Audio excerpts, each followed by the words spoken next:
हर साल बुराई पर अच्छाई की जीत की याद के रूप में फाल्गुन पूर्णिमा तिथि पर होलिका दहन किया जाता है एवं होली का यह पावन पर्व मनाया जाता है। फाल्गुन पूर्णिमा पर विष्णु एवं लक्ष्मी जी की पूजा व्रत आदि करने का जितना महत्व है, उतना ही महत्व इस दिन फाल्गुन पूर्णिमा की पौराणिक कथा का पाठ करने का है। मान्यता है कि ये कथा सुनने से यश, कीर्ति, धन धान्य और संतान सुख प्राप्त होता है तथा मरणोपरांत वैकुंठ धाम की प्राप्ति होती है। आइए शुरू करते हैं व्रत कथा।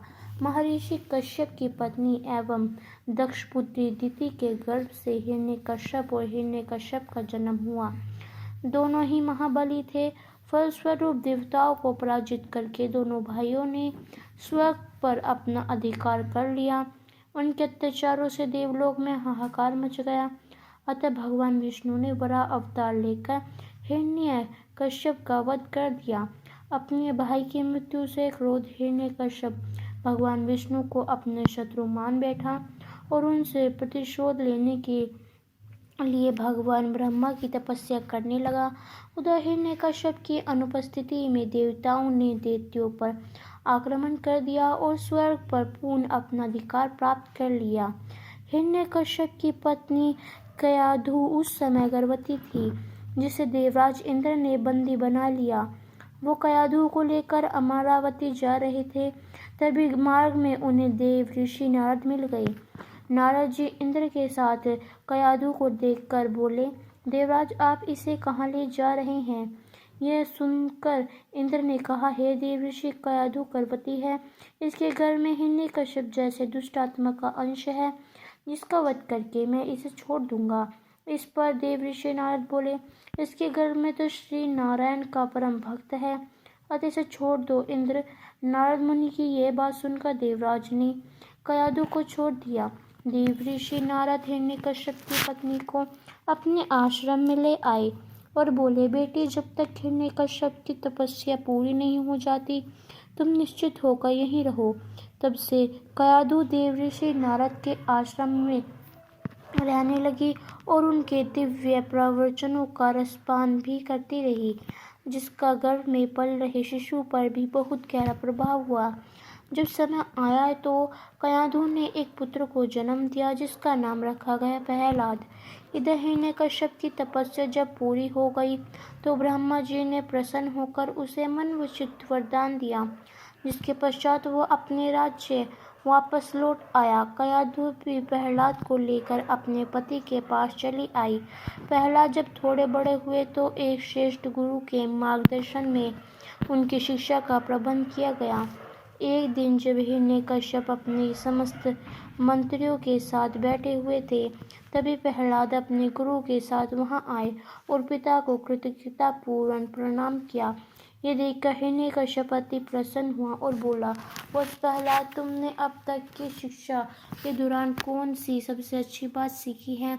मुझे बताओ। ये सुनकर प्रहलाद ने कहा, पिताश्री, मैंने अब तक जो सबसे अच्छी बात सीखी है वो यह है कि जो आदि मध्य और अंत से रहित अजन्मा है, इस जगत के पालनहार हैं, दीन दुखियों के स्वामी हैं, उन श्री हरि को मैं बारंबार नमस्कार करता हूँ। यह बात सुनकर हिरण्यकश्यप क्रोध से लाल हो उठा।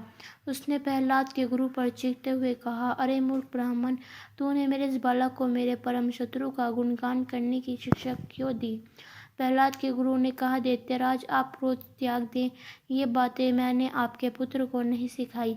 यह सुनकर हिरण्यकश्यप आश्चर्यचकित हो गया और बोला, पुत्र, बताओ, तुम्हें ये उपदेश, ये शिक्षा किसने दी?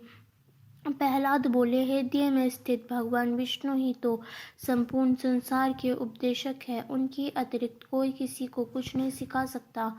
यह सुनकर हिरण्यकश्यप क्रोध से पागल हो उठा और बोला, अरे मूर्ख, मेरे सामने ये विष्णु कौन है? तू क्यों बार बार उस दुष्ट का नाम ले रहा है? क्या तू इसका परिणाम जानता है?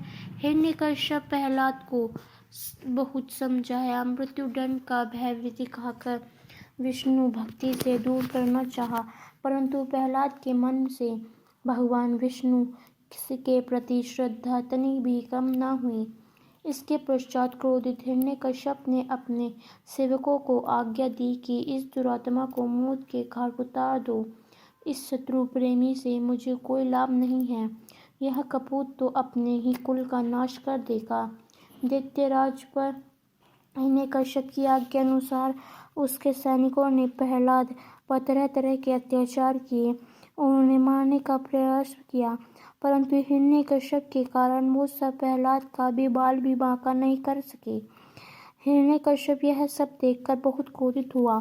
अतः उसने अपनी बहन होलिका को आदेश दिया कि वो प्रहलाद की गोद में लेकर अग्नि में बैठ जाए, क्योंकि होलिका का यह वरदान प्राप्त था कि अग्नि से कोई हानि नहीं होगी। अपने भ्राता का आदेश मानकर होलिका भक्त प्रहलाद को अपनी गोद में लेकर अग्नि में बैठ गई। उस समय प्रहलाद हाथ जोड़कर आंखें बंद कर निरंतर प्रभु ध्यान में मगन रहे और नारायण नारायण का जाप करते रहे। हरि कृपा के फलस्वरूप प्रहलाद अग्नि में बैठकर भी सकुशल बच गए, किंतु होलिका उसी आग में जलकर भस्म हो गई। तो दोस्तों, ये थी हमारी फाल्गुन पूर्णिमा की व्रत कथा। आपको कैसी लगी हमें कमेंट करके अवश्य ही बताइएगा। जय होलिका माता।